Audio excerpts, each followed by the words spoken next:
Anyways, quick updates. How was your workout? I had a today actually was a horrible workout. I got killed with upper body. Oh, Specifically, not even upper body, it's carries. I've been doing a lot of like farmers walks and crucifix carries and stuff like that, and I hate them. I want to puke every time I do them. I did this one today.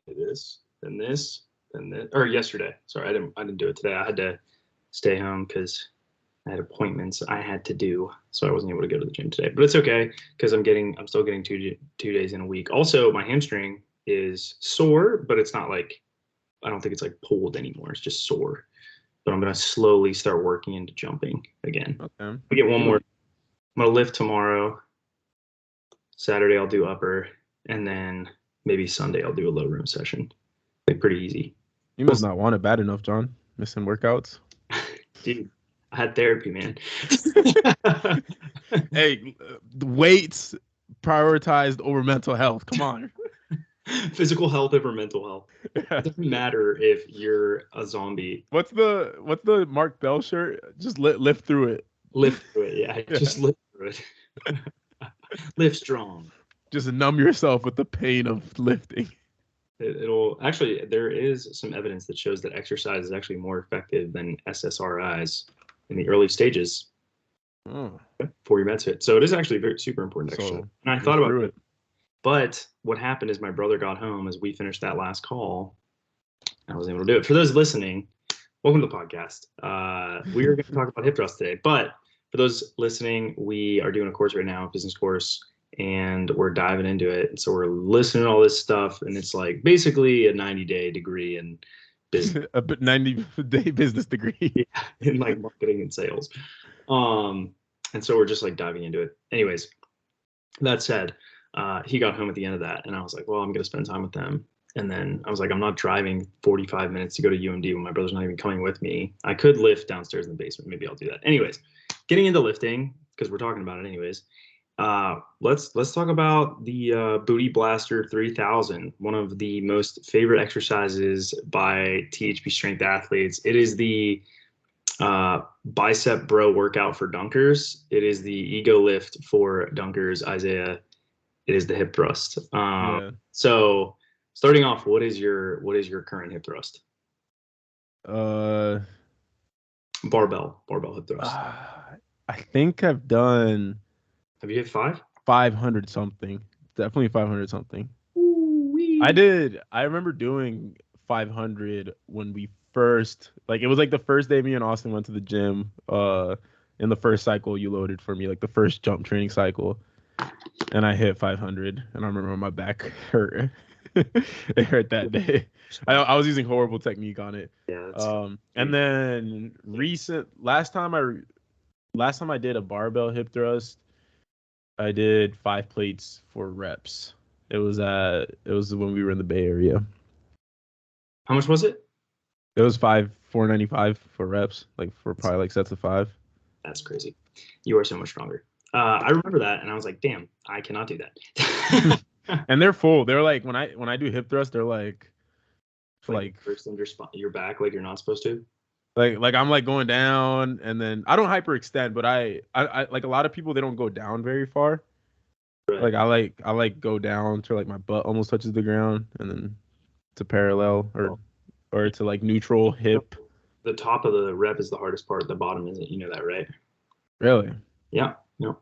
Because of I guess it has to do with like it's not the length tension relationship. I think it has to do with the moment. Like it has to do with the way that the torques are generated or like the external torques are because it's on your back because that's where like your axis of rotation is, and it's also on your feet. And I've thought about this before. And when you're all the way up, it increases the moment arm at the hip. So the top of the rep is actually the hardest part. Mm. Now you know. Anyways, so my hip thrust max, I've done 500 for I think 3, maybe 2 or 3, and I did it on a box. And with that exercise, I will say this: the height of the box makes such a massive difference. Yeah. And can also make the difference in how annoying it is to set up. Yes, and how hard it is to actually like get the weight up. Because if you use a Smith machine, I actually feel like it is infinitely easier to set that exercise up and do it quickly. Because Yeah. you can go, you don't have to go all the way down on the floor, and then you can get set up on a higher box basically, and kind of like you can get set up on the box really easily, and you don't have to bring the weight all the way down, and then you struggle to like reposition your back, because when you do that exercise, what will make it harder is how far away your feet are from the bar.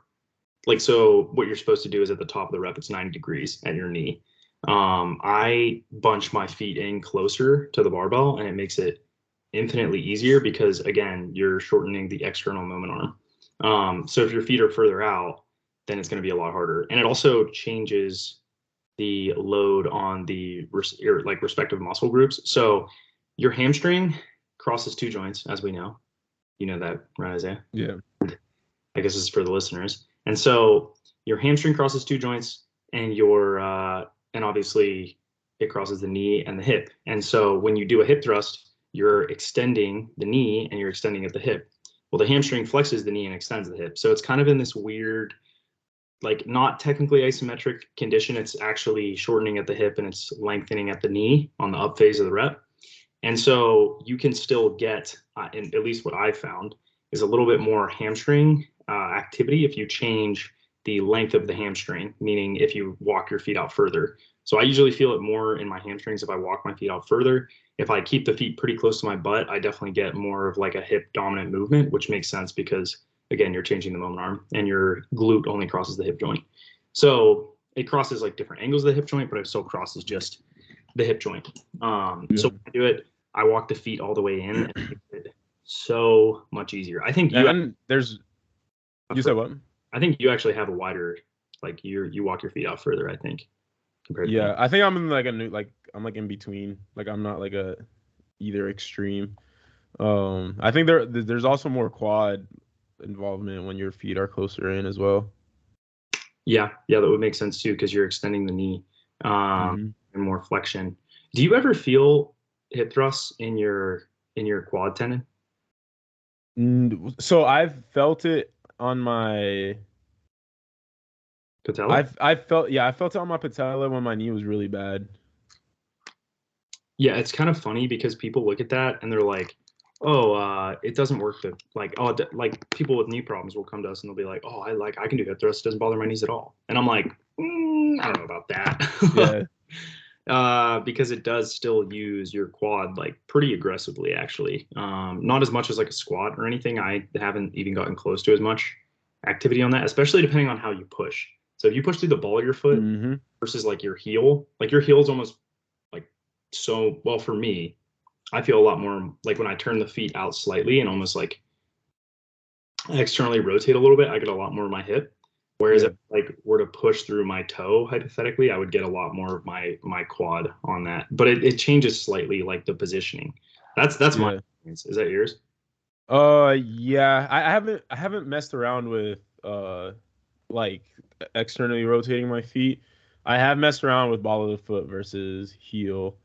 And I feel it a lot more in my butt, I think, pushing through the heel.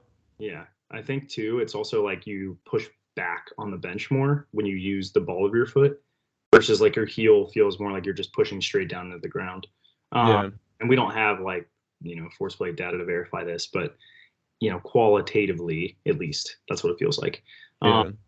so with that said, I guess, what do you think? Do you like the lift? Do you not like the lift? Do you feel like it's helped you? How would you put it into an? We'll, Yeah. we'll start there. So in the book Science and Practice of Strength Training, there's like this little part. It says to find out what exercises have the best transfer, to, like the exercises that are most specific to whatever sport you're playing. It says do the activity at like a high intensity or volume, and then the next day like pay attention to what muscle groups are sore. And I think that's like pretty interesting. It only works, I think, if you haven't like been active, because generally, like, I don't, if you've been playing basketball every day, for example, you're not going to get sore from basketball. Same with dunking. But when I have sessions where it's my first session back after some time off, or it's like a long session when I've been doing 30-minute sessions, the muscle groups that are most sore is my left quad, and my left butt cheek. Like that is like extreme soreness. And then strangely enough, not strangely, but I think people don't realize how much you involve like your traps, but my traps is like the third most sore muscle group after dunking, because that's like when you do an arm swing, you're literally shrugging up. But yeah, so the butt is one of the most sore muscle groups, and I think nothing really targets that like a hip thrust. So on paper, it makes sense that it would have transfer and that it would be specific. Me personally, I don't know if I've ever seen a big transfer, and I think the reason why is because I don't think we've ever really used it as like Main stimulus. yeah, like a just a max strength. Like it's usually to get like some posterior chain work at the end of the workout. But I've never went in there, maxed out my hip thrust, and then went like and did sets at 85% or 90% of my hip thrust. I think that would be one really hard to set up. I don't even know what my true power is on the hip thrust. And then it's also tough to actually, I think for me and my personal experience, it's tough to have good technique when you start getting to maximal loads on hip thrust, because you have to have a really good understanding of your like spine, how your spine moves. And so many people are like motor morons with their spines. Like they don't, especially when you're at the top, it's easy to keep a neutral spine. But at the bottom, a lot of people mess that up. Like they'll either be like arched or they'll like round at the bottom. And then there's a lot of movement versus like it should be like you always say, a stiff chassis. Like it should just be locked, and then you're like rotating around that. Yeah. What's interesting too is like Brett Contreras has actually said like, oh, slightly posteriorly tilt your pelvis, I think at the top, which is interesting because like that would absolutely load your hip, but it also, can hurt your lower back, like especially the L5S1 and Yeah. people. I'm fairly confident. Don't quote me on that, but I'm fairly confident it's one of the QZ says to slight posteriorly tilt. And like to get more glute activity, that definitely would happen. But to really keep your spine fully safe, maybe iffy. The other thing that people do is they flare their ribs up a bunch, and then they hyperextend their back at the top to get that little bit of extra range of motion. Yeah. And so I've seen that as well. I actually don't like guys to hyperextend at the top, like hip hyperextend at the top. I think it actually like is bad when you arch your back to like get the weight up. And I mean, I understand if you're like on one of the machines, which are really called like glute blaster, but it's basically just a hip thrust machine. And I did that the other day at Maryland, by the way. I told Isaiah about this, but I like started out and I put one plate on each side, and then I was like, oh, I'm gonna go all the way up. So there was like this like super attractive girl like on it, and I was just like, hey, I don't know how to use this machine. I've never done it before. How many sets do you have left? She's like, one. I was like, okay, cool. Can you show me how to do this? And she was like, yeah. So I was like, all right, I look like an idiot right now, but I do not care. And I was like, she was like, do you want to leave the 45, like 245s on each side? I was like, I've never done this before. Take the 25s off. We'll just leave the 45s on, which made me, again, look ridiculous. But I was like, I don't care. I've never done this. So it was like a seatbelt thing. And then you like just whatever, lift it up. So I put another 45 on each side. So I'm at 3. Put another 45 on each side. I'm at 4. And I'm like doing sets of 8. And I'm like, I think I do 5, like 45s. Do 5 45s on each side. Rip it. And I'm like, all right, I'm going to put 25 on each side. That's the last set was pretty hard. Rip it again. And I'm like, all right, I got 3 reps on that. Like, I'm getting another set of 45s on this bitch. Put the 45s on. So I have 6 45s on each side, 12 45s. Plus, you said it's 25 pounds loaded? It's either 25 or 20. Let's say 25 for the sake of my ego. So I had 565 on this bitch.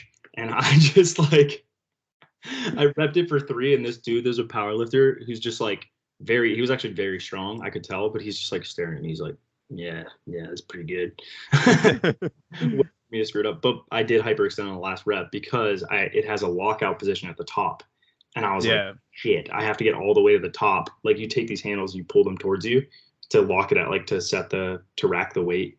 So I obviously did that at the top, and I like kind of cheated a little bit to get it, but I did get it. So technically it was like 4 reps. Yeah. Form cheap rep, but still counts. I wonder what like the world record hip thrust could be. Like if you had one of those like massive like you would need like, strongmen. yeah, and you would honestly, I think the limiter would be bruising your hip more than anything else. Like it was killing. Like I have a bruise like on my hips from the belt. Yeah. Oh, that's how much weight it was. That's one of the most annoying parts of hip thrusting is the pressure on the hips. And the setup.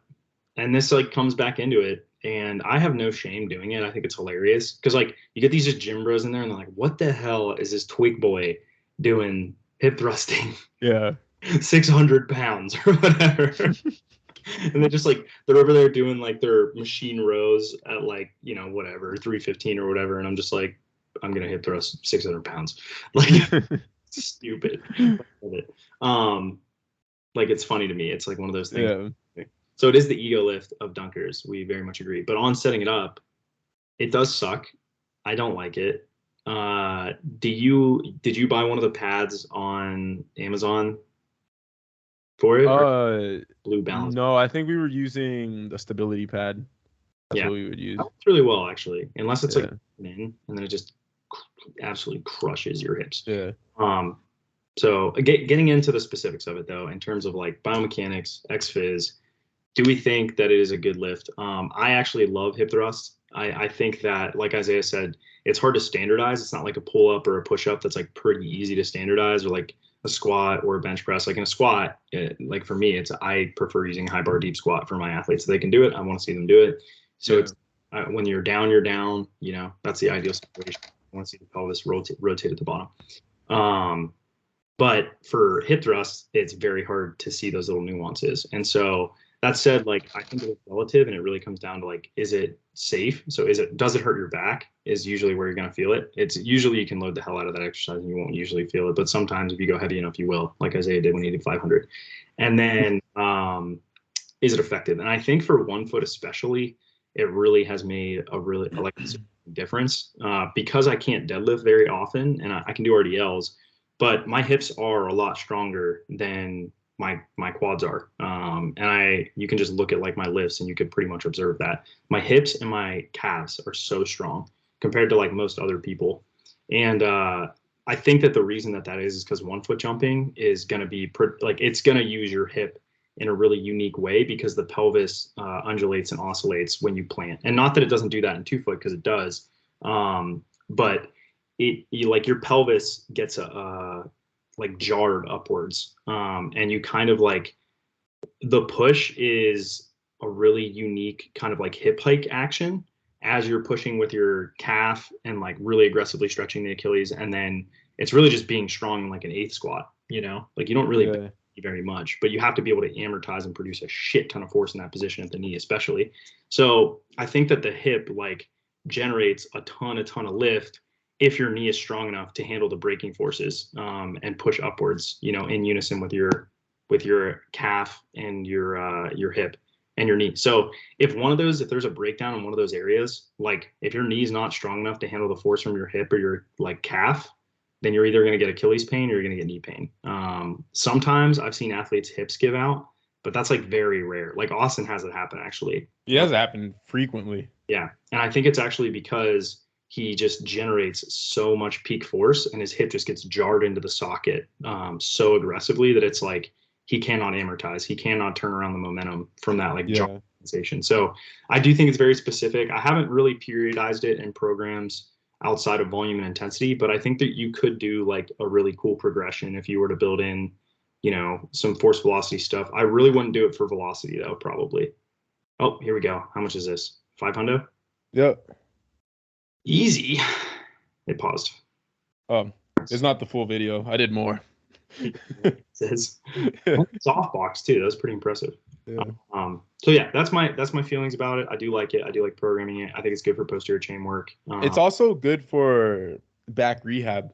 Yeah. It's a good progression into like hinging. So like if you're right, like for back rehab, like you should take everything that hurts away. And then hip thrust is one of the first. I would start with like glute bridges, and just make sure you can do that pain free. and then you can start loading up hip thrusts. And once you can go pretty heavy with that, that's when it's good to like reintroduce like RDL and hinging movements. Yeah, I agree. And we do that with a lot of our athletes. I think that knowing how to handle those progressions is like one of the most important things you can do as a coach, and knowing when to integrate it and still be able to train the athlete and not not stop them from training, or to stop them from detraining, maintain qualities, and then also, like use it as a stamp of approval for doing deadlifts or other motions is really, really good.